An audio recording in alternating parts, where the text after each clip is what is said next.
কাঁপছে একটার পর একটা বিস্ফোরণে। ইরান একা, পাশে কেউ নেই। রাশিয়া চুপ, চীন হিসেব কষছে, আরব বিশ্ব নীরব দর্শক।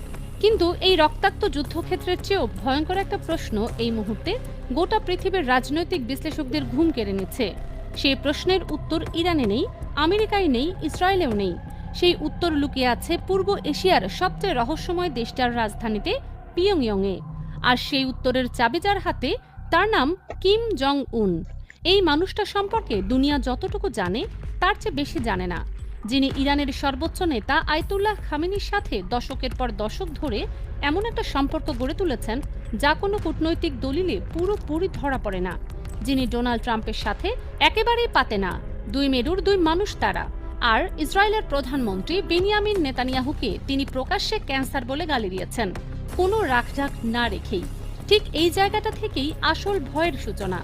চিন্তা করুন একবার, যে পারমাণবিক বোমার আতঙ্কে আমেরিকা ইরানের ভেতর ঢুকে মিসাইল বর্ষণ করছে, যে পারমাণবিক কর্মসূচির ভয়ে নেতানিয়াহুর যুদ্ধবিমান ইরানের আকাশে বোমা ফেলছে, সেই পারমাণবিক বোমা উত্তর কোরিয়ার কিম জং উনের কাছে এই মুহূর্তে 50টিরও বেশি মজুদ আছে। 50টি। আর শুধু মজুদ নয়, প্রতি বছর আরও 6 থেকে 12টি নতুন পারমাণবিক বোমা তৈরির ক্ষমতাও তার হাতে রয়েছে।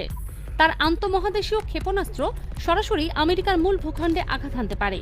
ইসরায়েলকে মানচিত্র থেকে মুছে দেওয়ার ক্ষমতাও তার আছে।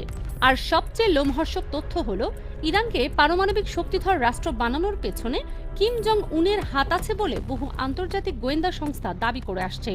তাহলে এখন যদি কিম সিদ্ধান্ত নেন যে তিনি তার পূর্ণ বন্ধু খামেনিকে বাঁচাতে এগিয়ে আসবেন, তাহলে কি দাঁড়াবে? সেটা কল্পনা করলে মেরুদণ্ড দিয়ে শীতল স্রোত বয়ে যায়।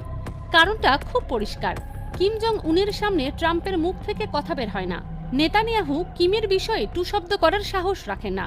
উত্তর কোরিয়ার পারমাণবিক শক্তির বিরুদ্ধে ব্যবস্থা নেওয়ার হিম্মত ট্রাম্পের কোনোদিন হয়নি। তিনি জানেন কিম এমন একজন মানুষ যিনি কারো কথা শোনেন না, কারো চাপ নেন না, আর কারো হুমকিতে 1 ইঞ্চিও নড়েন না।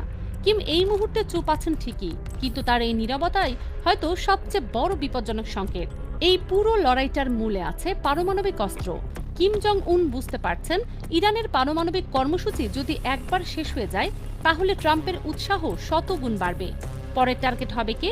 উত্তর কোরিয়া ছাড়া আর কে হতে পারে? ট্রাম্প নিজেও জানেন কিম একটা দিক নির্দেশনাহীন ক্ষেপণাস্ত্রের মতো। কখন কোন দিকে মোড় নেবে কেউ বলতে পারে না। এমন মানুষের হাতে 50টা পারমাণবিক বোমা থাকা যে পৃথিবীর জন্য কতটা ঝুঁকি